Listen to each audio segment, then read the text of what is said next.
नमस्कार, स्वागत आप सभी का खबर असरदार आप देख रहे हैं और आपके साथ मैं हूं पुनीत मिश्रा। नमस्कार, बहुत बहुत स्वागत है आपका। मैं हूं आपके साथ ऋतु ज्ञानवानी और सबसे पहले बात करेंगे राहुल गांधी की है। क्या राहुल गांधी को हिंदू धर्म से बाहर निकाल दिया जाएगा? ऐसा इसलिए क्योंकि महाकुंभ में चल रही धर्म संसद में राहुल गांधी के खिलाफ एक निंदा प्रस्ताव पास हुआ है। मनुस्मृति पर राहुल गांधी के दिए विवादित बयान पर यह निंदा प्रस्ताव लाया गया है और धर्म संसद में राहुल गांधी से जवाब देने और माफी की भी मांग की गई है।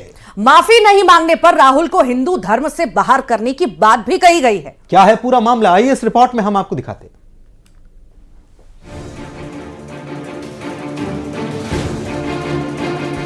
महाकुंभ 2025 में स्वामी अविमुक्तेश्वरानंद की अध्यक्षता में चल रही परम धर्म संसद में रविवार को नेता प्रतिपक्ष राहुल गांधी के खिलाफ एक निंदा प्रस्ताव पारित किया गया। यह निंदा प्रस्ताव राहुल गांधी के मनुस्मृति को लेकर के दिए गए बयान को लेकर है, जिसमें उन्होंने मनुस्मृति को बलात्कारियों को संरक्षण देने वाला ग्रंथ बताया था। स्वामी अविमुक्तेश्वरानंद ने कहा कि राहुल 1 महीने में जवाब दें, माफी मांगे, नहीं तो उन्हें हिंदू धर्म से बहिष्कृत कर दिया जाएगा। राहुल गांधी के बयान से मनुस्मृति को पवित्र ग्रंथ मानने वाले करोड़ों हिंदुओं की आस्था को ठेस पहुंची है। धर्म संसद राहुल गांधी के इस व्यक्तित्व की घोर निंदा करती है और उन्हें 1 महीने का समय देती है। या तो वे इसके पीछे के अपने मंतव्य को साफ करें, कारण बताएं या फिर क्षमा मांगे। 1 महीने के भीतर यह भी बताएं कि उन्हें हिंदू धर्म के आधारभूत ग्रंथ की निंदा करने के कारण उन्हें हिंदू धर्म से बहिष्कृत क्यों ना घोषित कर दिया जाए। स्वामी अविमुक्तेश्वरानंद ने आगे कहा, 1 महीने बाद स्पष्ट जवाब नहीं आने पर राहुल गांधी को एक और रिमाइंडर दिया जाएगा। राहुल गांधी अगर इस पर भी कोई जवाब नहीं देते हैं तो उन्हें हिंदू धर्म से बहिष्कृत कर दिया जाएगा। वहीं राहुल गांधी के खिलाफ इस प्रस्ताव पर सियासत भी शुरू हो गई है। बीजेपी राहुल गांधी से जल्द माफी मांगने की बात कर रही है।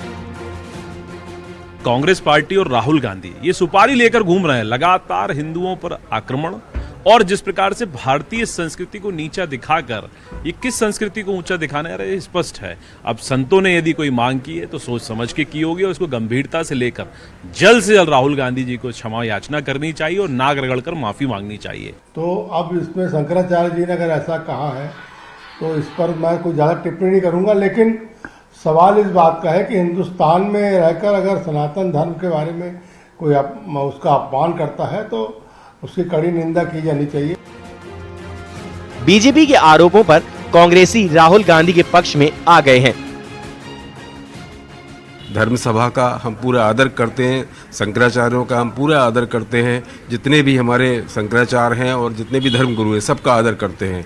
लेकिन भारतीय जनता पार्टी जो बीच में कूदने की बात कर रही है, जिस तरह की ये बात कर रही है और धर्म संसद को गुमराह करने की कोशिश कर रही है, मैं ये समझता हूँ ये बड़ा दुर्भाग्यपूर्ण है। राहुल गांधी पर आरोप है कि उन्होंने मनुस्मृति पर आपत्तिजनक टिप्पणी की। वायरल वीडियो में राहुल को इस प्रकार का बयान देते देखा और सुना जा सकता है। धर्म संसद में कहा गया कि इस बयान से मनुस्मृति को पवित्र ग्रंथ मानने वाले करोड़ों आस्थावानों को पीड़ा हुई है। राहुल के बयान को धार्मिक दृष्टि से उचित नहीं माना गया, जिसके बाद अब देखना होगा कि क्या राहुल गांधी संतों से माफी मांगते हैं या फिर नहीं। Bureau report, news 18। दिल्ली जीत के बाद अब बीजेपी में मुख्यमंत्री की रेस शुरू हो चुकी है। सीएम की रेस में नाम कई हैं, लेकिन कुर्सी हासिल करना इतना भी आसान नहीं है। क्यों? क्योंकि बीजेपी हर बार अटकलों से आगे निकलकर चौंकाने के लिए जानी ही जाती रही है। दिखाते हैं रिपोर्ट।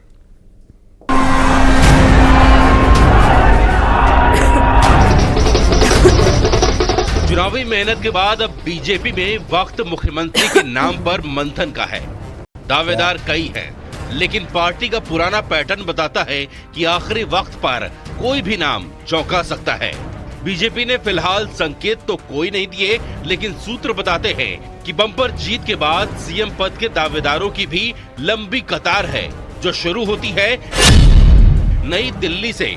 आप सुप्रीमो अरविंद केजरीवाल को हराने वाले परवेश वर्मा से, जाट समाज से आने वाले कद्दावर नेता की पहचान रखने वाले परवेश वर्मा के पिता साहिब सिंह वर्मा भी दिल्ली के मुख्यमंत्री रह चुके हैं। अगर बीजेपी ने नई रणनीति को ध्यान में रखते हुए चेहरा चुना तो बड़े सिख चेहरों में शामिल मनजिंदर सिंह सिरसा की बल्ले बल्ले हो सकती है। दिल्ली सिख गुरुद्वारा कमेटी के पूर्व अध्यक्ष सिरसा के जरिए बीजेपी पंजाब के लिए नया प्लान तैयार कर सकती है। महिला दावेदारों में रेखा गुप्ता सबसे मजबूत नजर आती हैं। एमसीडी की काउंसलर के तौर पर प्रशासनिक तजुर्बा और महिला मोर्चे की राष्ट्रीय उपाध्यक्ष रहते संगठन का कामकाज देख चुकी हैं। बीजेपी की दिल्ली जीत में पूर्वांचल समाज का बड़ा रोल रहा है, इसलिए अगर पार्टी ने इस समाज से कोई दावेदार चुना तो पूर्व प्रदेश अध्यक्ष सतीश उपाध्याय का दांव लग सकता है। उनके पास एनडीएमसी में बतौर उपाध्यक्ष काम करने का भी अनुभव है। हालांकि इसी समाज से आने वाले मनोज तिवारी भी मजबूत दावेदार माने जा रहे हैं। प्रदेश अध्यक्ष का जिम्मा संभाल चुके और लगातार सांसद हैं।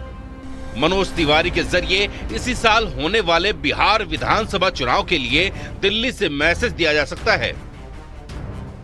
सीएम पद की रेस में एक नाम जनकपुरी से जीतने वाले आशीष सूद का भी है। पंजाबी चेहरे के तौर पर पार्टी उन पर दांव खेल सकती है। आशीष सूद के पास संगठन का तजुर्बा तो है ही, साथ में उन्हें सेंट्रल लीडरशिप का भी करीबी माना जाता है। दिल्ली की कुल आबादी में पंजाबी समाज का एक बड़ा हिस्सा है, इसलिए पूर्वांचली के साथ साथ पंजाबी चेहरे को लेकर भी बड़ी सुगबुगाहट है। और इस कतार में एक बड़े दावेदार बीजेपी के मौजूदा प्रदेश अध्यक्ष वीरेंद्र सचदेवा का नाम भी शामिल है। इस जीत में उनकी भी बड़ी भूमिका मानी जा रही है।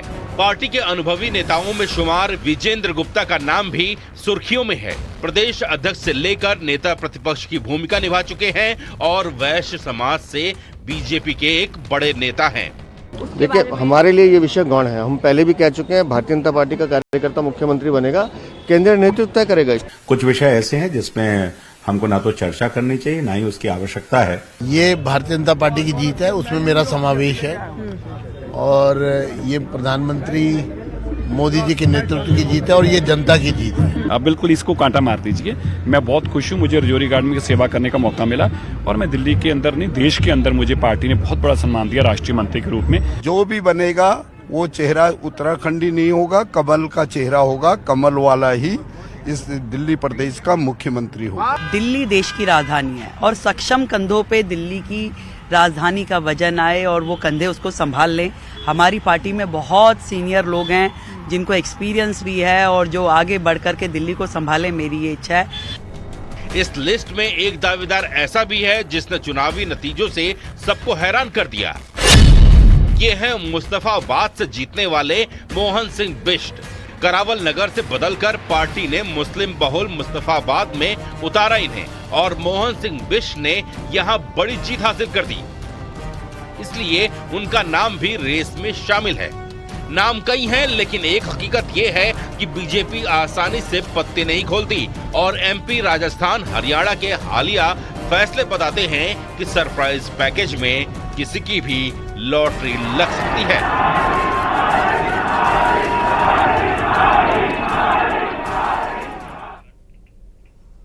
दिल्ली में बीजेपी को मिले प्रचंड बहुमत और आम आदमी पार्टी को मिली करारी हार के बाद से इंडिया गठबंधन के अस्तित्व पर खतरे के बादल मंडराने लगे हैं। तो वहीं आम आदमी पार्टी में कांग्रेस को लेकर घमासान भी शुरू हो गया है, जहां एक तरफ आपके कई नवनिर्वाचित विधायक दिल्ली में मिली हार के लिए कांग्रेस को जिम्मेदार ठहराते हुए कांग्रेस को बीजेपी की बी टीम बता रहे हैं, तो दूसरी तरफ कुछ आम आदमी पार्टी विधायकों को लगता है कि अगर कांग्रेस के साथ गठबंधन हुआ होता तो दिल्ली विधानसभा चुनाव का नतीजा कुछ और होता।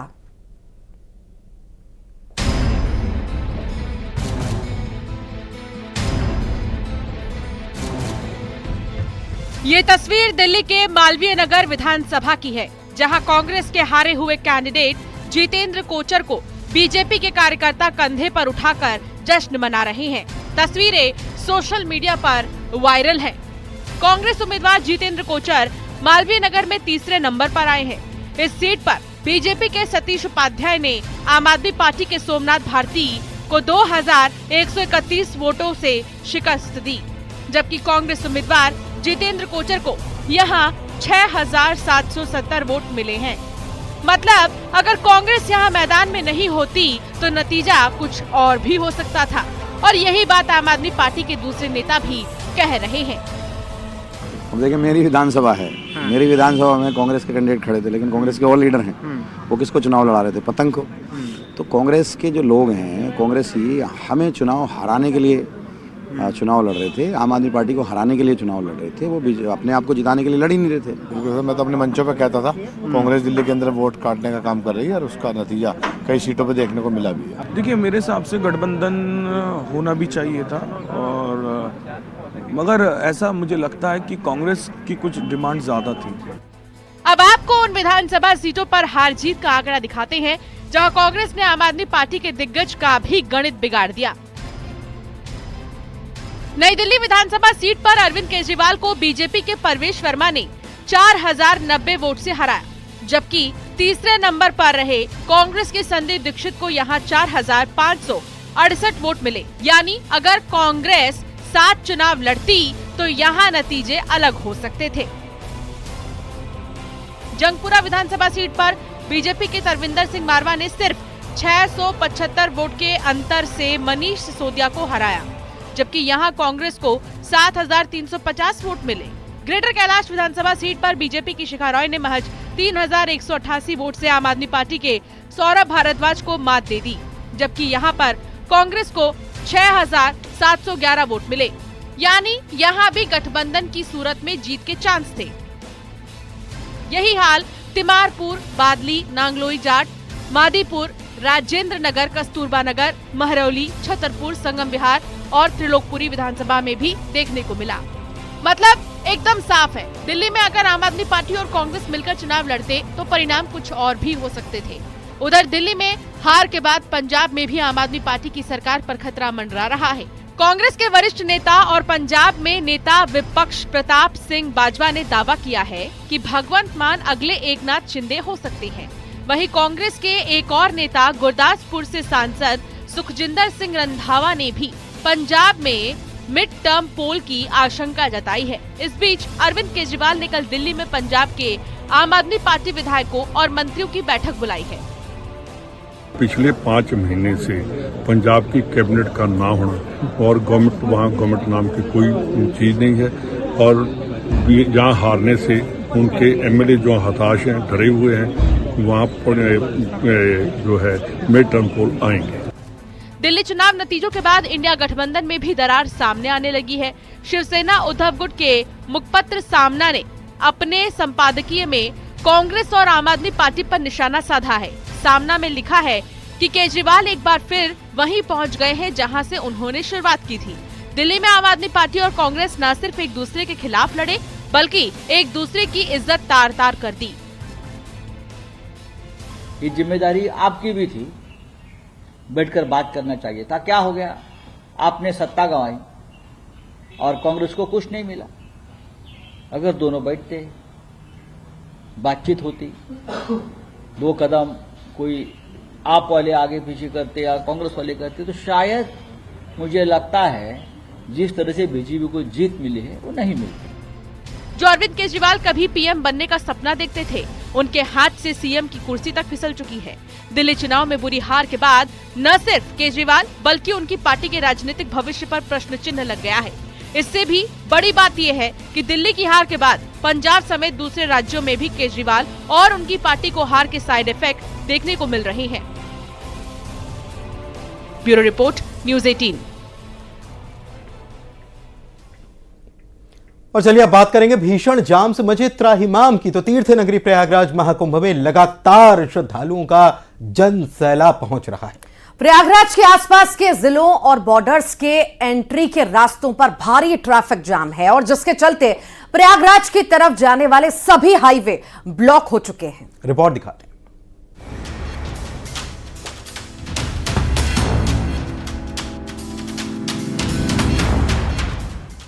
प्रयागराज त्रिवेणी संगम पर पवित्र स्नान करने जा रहे श्रद्धालुओं का जनसैलाब रेलवे स्टेशन के अलावा प्रयागराज के आसपास के हाईवे पर भी देखा जा रहा है। तीर्थनगरी प्रयागराज के त्रिवेणी संगम में आस्था की डुबकी लगाने करोड़ों श्रद्धालु देश के हर कोने से त्रिवेणी संगम पहुंच चुके हैं, जिसके चलते महाकुंभ में एंट्री के सभी रास्तों पर भारी ट्रैफिक जाम है। प्रयागराज की तरफ जाने वाले सभी हाईवे ब्लॉक हो चुके हैं। एमपी यूपी बॉर्डर पर लंबा जाम लगा हुआ है। देश भर से महाकुंभ के लिए प्रयागराज पहुंच रहे श्रद्धालुओं की भीड़ से पूरा नेशनल हाईवे इस वक्त जाम है। एमपी में उत्तर प्रदेश से सटे बॉर्डर पर कई घंटों से जाम लगा है, जिसमें महाकुंभ जाने वाले श्रद्धालु फंसे हुए हैं। जाम की 4 तस्वीरें अब आपके सामने है। एमपी के कटनी में श्रद्धालु की भीड़ से पूरा नेशनल हाईवे जाम है। बिगड़ती व्यवस्थाओं को देखते हुए कटनी पुलिस ने बैरिकेड लगाकर श्रद्धालुओं से आगे ना जाने का आग्रह किया है। 200 किलोमीटर इसी प्रकार का जाम है। आप लोग कोशिश करिए कि घर वापस चले जाएं।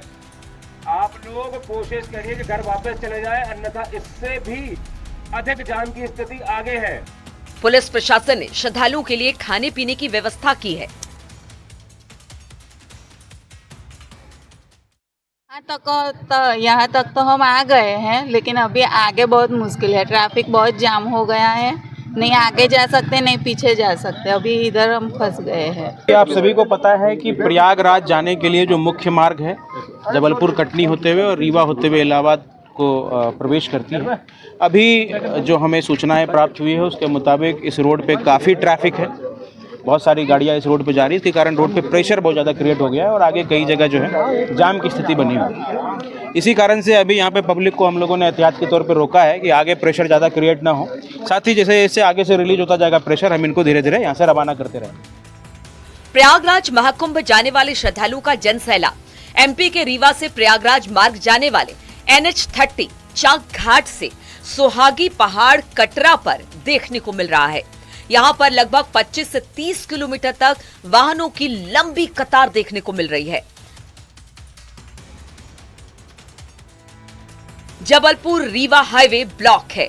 प्रशासन की ओर से बैरिकेड कर जगह जगह गाड़ियों को रोका गया। प्रयागराज महाकुंभ मेले जा रहे श्रद्धालुओं का जन सैलाब रीवा से प्रयागराज मार्ग पर भी देखा जा रहा है। नेशनल हाईवे पर वाहनों का हुजूम देखने को मिल रहा है। तीर्थ यात्रियों के लिए सुविधा सुनिश्चित करने के लिए प्रशासन ने कमर कसी हुई है। कलेक्टर प्रतिभा पाल और पुलिस अधीक्षक विवेक सिंह ने मौके पर पहुंचकर व्यवस्थाओं का जायजा लिया। कुल मिलाकर देखें तो महाकुंभ जाना श्रद्धालुओं के लिए आसान नहीं है। देश के कोने कोने से सामने आ रही श्रद्धालुओं की भीड़ बता रही है कि संगम जाने के लिए श्रद्धालुओं में कितनी आस्था है कि वो घंटों के जाम से भी जूझने के लिए तैयार हैं। Bureau report, news 18।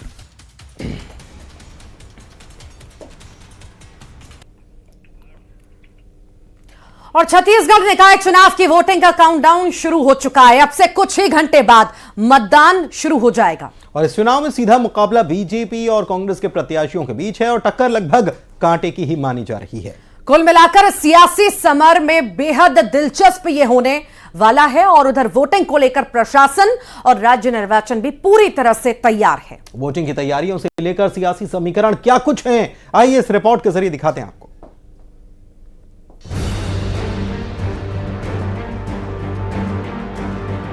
निकाय की जंग, जनता किसके संग? सियासी संग्राम, कौन फतेह करेगा मैदान? तैयारियां पूरी, कल वोटिंग की बारी। छत्तीसगढ़ निकाय चुनाव की वोटिंग का काउंटडाउन शुरू हो चुका है। कल सुबह 8 बजे से वोटिंग शुरू होगी, जो शाम 5 बजे तक चलेगी।